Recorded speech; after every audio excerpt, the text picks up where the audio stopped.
Welcome to Hawk Talk, your show on all things UMES Athletics. My name is Sedric Granger, and I'll be your host for today. We have an action-packed show for you where we will sum up how UMES Volleyball closed their season, including player interviews from some of the seniors on the team, take a look at both women's and men's basketball, and discuss some of their big wins and road trips in non-conference play. And in our final segment, we'll recap the beginning of UMES Bowling's 24-25 campaign and look ahead to indoor track and field as they jump into their schedule. But the reason I said we is because I'm not alone today, as I will be joined by 3 different student reporters today, with our first being Jordan Conway. Welcome to Hawk Talk. Thank you, Sedric. I'm happy to be here and talk some UMES volleyball. Wonderful. Well, Jordan, a big storyline from this season was the seniors, and you even got a chance to interview one of our seniors during one of their last wins that UMES got at home during this past season, Jordan. I sure did. I spoke with defensive specialist Shanti Ramdeen after UMES 5-set victory over Morgan State. Let's check it out. Hi, I'm Jordan Conway, and today I'm here at Haynes Athletic Center right after our volleyball game. And I'm here with Shanti Ramdeen, number 22. All right. Today we had a lovely win, and I just wanted to ask you what your thoughts were on the match. I think we really stuck together. We did good. So we came in just saying to communicate high, and that's exactly what we did. So I'm very proud of us. And I was seeing on the court, you guys' communication and everything. Like, what do you think was the most difficult moment during today's match? Just that second set when we kind of went down. Just coming back from that and being able to finish in 5 sets is, I'm very proud of us for that. You guys really did your thing. And what is a specific moment you'd like to highlight of yourself? Honestly, just being able to step up and do the job that my coaches asked me to do. So I'm just proud of that. I guess you had an amazing game. Hot pride. Catch it. One thing that really stood out to me was Shanti talking about seniors stepping up. And that certainly was a factor for UMES volleyball in their run at the MEAC tournament. That's right, Sedric. UMES scored a huge victory against Norfolk State in the tournament. The Hawks defeated the Spartans by a score of 3-1. Not to mention, multiple seniors excelled, including star outside hitter Renila Griggs finishing with 14 kills, 8 digs, and a service ace, Soleil Cotton totaling 6 blocks, Shanti Ramdeen adding 3 digs, and of course Lyric Snowden and Isil Yilmaz both having career days. Lyric had her best game of the season on the biggest stage. She generated a career high of 12 kills and provided great energy for the Hawks, especially during their scoring run. Yeah, and Jordan, one of those scoring runs was a jaw-dropping 17-0 scoring run where Norfolk State had no answers for Snowden and the rest of the Hawk hitters. And I got to catch up with Lyric after the match to hear her thoughts after the monumental victory. I only have one word to describe this win over Norfolk State. Emphatic, as UMES takes down Norfolk State for 2 consecutive years in the first round of the MEAC tournament. And I'm now joined by Lyric Snowden, who had herself a game, one of the longest tenured Hawks, and she thrived today with a season high in kills. Lyric, first take me into your head. How were you able to get so locked in today? I just wanted to make sure that we stayed for one more round, or at least the next round. I'm trying to make it to the championships and win, so I just wanted to go out there and do as much as I could for my team. Yeah, and your team was so in sync as well. It seemed like I could write a paragraph about every player on this team for how well they played. What do you have to say about the teammates' performance today? I think that without the team and the energy that we had as a team, we weren't going to make it past this round. I think that the energy created some sort of determination to just win the game, take it, and just keep going point by point.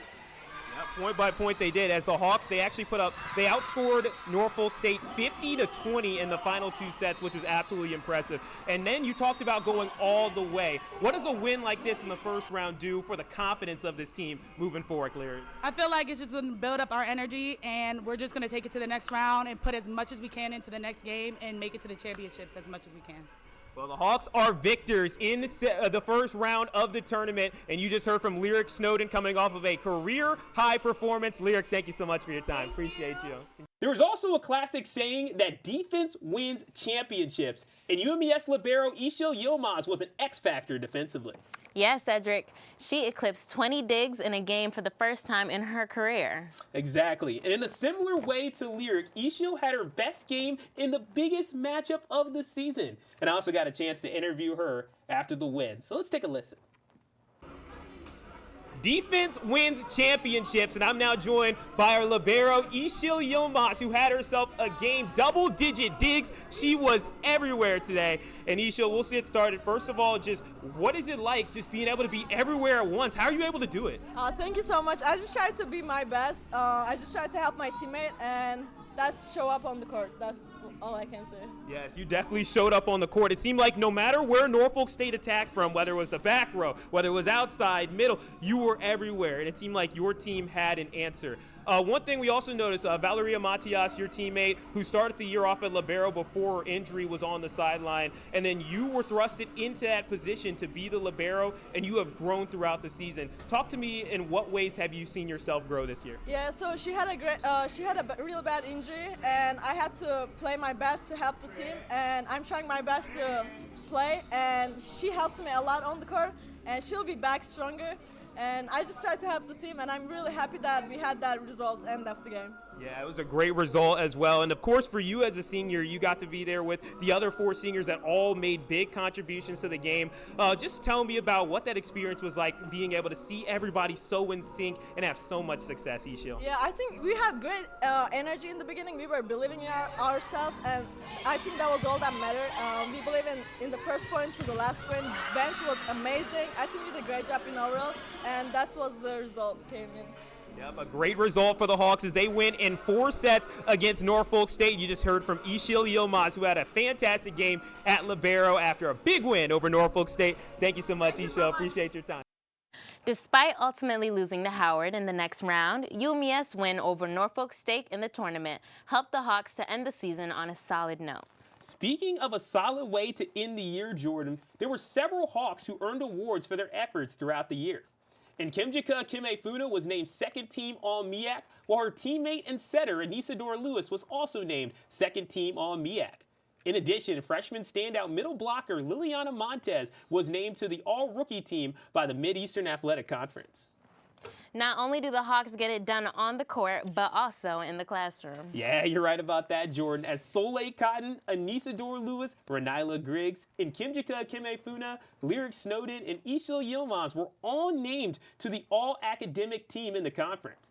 And given all that student athletes have to do in their daily lives, it is awesome to celebrate the excellence that Coach Vanessa Fairclough's team has shown on and off the court. It was truly a team effort for the Hawks to earn 12 wins this season. But I know the whole UMES community is proud of what they've accomplished this season. And for more information on UMES volleyball, make sure to go to umeshawksports.com or follow the team on Instagram and X at UMESHawksVBall. Thank you for joining me, Jordan, to talk a little bit about UMES women's volleyball. And for our next segment, we'll turn our attention to UMES women's and men's basketball when we come back on Hawk Talk. Be part of a family that celebrates you for who you are. At a top 10 public HBCU with affordable high-level education, we're holding open the door at University of Maryland Eastern Shore. I'm now joined by UMES student PA announcer RJ Tull, who is here with me to break down UMES women's and men's basketball. Welcome to the show, RJ. Yo, thanks for having me, Sedric. Yeah, and before we jump in, you've done such a great job this whole year, RJ, of bringing the energy as a PA announcer. How are you liking that so far? I love it so much, bro. God is the greatest. Amen to that. Well, you've done a great job, like I said, this entire year. And both UMES men's and women's basketball, you've gotten to do PA announcing for that. So you've gotten to see them up close and personal. So let's start with women's basketball. They played 9 games in the month of November, including 4 home games in their first 5, RJ. The Hawks team found a lot of success in those home games, earning 3 wins in those 4 home games, including a 65-57 win over Bowie State, a 75-32 win over Virginia Lynchburg, and a 67-42 win over Cheney. I even got a chance to interview Zamara Haynes after their win over Virginia Lynchburg. That was a game where the Hawks forced over 30 turnovers. Let's check out the interview. Hawks, hey look, I'm here with Zamara Haynes. She's a graduate student from Philadelphia, Pennsylvania. After a dominating victory, what was your mentality going into this game? Basically just to execute our scouting report. We had a good one. We worked real hard. We knew what plays we was going to execute going into the game. We spent a lot of time focusing on individual players on their team, so we did a good job of making sure we shut those key players down. Okay, that's good, that's good. Hey, yo, look, a crazy stat. Your team forced over 30 turnovers today. How was your team able to force so many steals? Just staying tall, trying not to foul, keeping our hands up, keeping our eyes on the ball, sliding our feet. We work on defense pretty often, so I'm not surprised that we got that many steals today. Oh yeah, defense wins games. Defense wins games. What is your biggest takeaway heading into your matchup against Cheney University on Thursday? Just basically the same thing, to go out there, execute our scouting, stay on our scouting report, execute our plays. We try and get more than 30 steals this time. Yeah, just try to give everybody a shot to go out there and showcase what we work on in practice. Yeah. Congrats on the win today. Thank you. It is clear that these home games gave the Hawks some confidence into their month-long road trip. And despite dropping some matchups against Power 5 competition, the Hawks picked up an impressive 62-56 win at the Music City Classic in Nashville over the Dayton Flyers, who are a strong team out of the Atlantic 10 Conference. Haynes finished with 25 points while Brianna Barnes scored 10 points off the bench. Mahogany Lester and Laney Allen also had big gains on the glass, each contributing 7 rebounds to the effort. And although Coach Malika Willis' squad will continue to be challenged in the month of December with tough competition against Mississippi State of the SEC, Arizona State of the Big 12, Virginia of the ACC, and Georgetown of the Big East, this is a battle-tested group, and they will look to build some momentum before MEAC play starts in January. But now let's move over to men's basketball, who have had some key storylines as well, RJ. One of the main stories has been the rise of KC Shaw. Shaw was named Player of the Week in the conference and was third in all of Division I men's basketball with 23.8 points per game through the first 2 weeks of the season. And what's crazy is that he immediately followed that up with a triple-double on the same day that he received that recognition from the MEAC. Plus, I heard you got a chance to interview him after the Hawks hung 113 points in one of the earlier games this season. I sure did. Let's take a listen to what KC had to say after his triple-double. Say, it's your boy RJ. Hey, look, I'm with KC Shaw. He had a triple-double tonight, yo. KC, after a dominating win, how was the offense so efficient?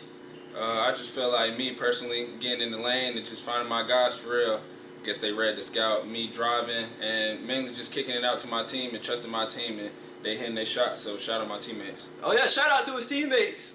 Hey look, you scored a triple-double, not a double-double, a triple-double. How are you able to be so successful? First, nothing but God, man. I wouldn't be nothing without him. And my teammates, them hitting their shots, and me just trusting and believing in them. Yeah. How does getting a win like this build towards a tough schedule ahead?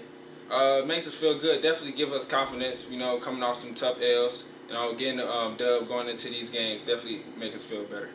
Yeah, bro. Hey, look, y'all heard it first from KC Shaw. Once again, he got a triple-double tonight. I'm ecstatic. Hey, look, y'all stay blessed. Yeah. Fun fact, KC and his brother Kyrell have the rare achievement of being a pair of brothers that have eclipsed the 30-point mark in consecutive games. It's incredible stuff. Yeah. Hey, ain't that right? That right. The Hawks have now faced one of the toughest schedules, though, in the country, facing 3 top 25 opponents in the span of 7 days. That included bouts against Illinois, Arkansas, and the defending champions, UConn. And despite their struggles, Coach Cleo Hill's squad used the road trip as an opportunity to build team chemistry as they storm into a much-needed 3-game homestand. You can follow along all with UMES men's and women's basketball on UMESHawksports.com and catch all of the games on the Delmarva Sports Network. Well, I appreciate you joining me, RJ, to talk a little bit about UMES basketball. And in our next segment, we will switch gears to sum up UMES bowling and talk about the start of indoor track and field. Yeah. As a top 10 public HBCU, the University of Maryland Eastern Shore has been creating opportunity for nearly 140 years. Opportunity to get an affordable, top-level education. An opportunity to be part of a family that celebrates you for who you are. First-generation college students, grandchildren of alumni, athletes, farmers, scientists, artists. We're holding open the door at University of Maryland, Eastern Shore.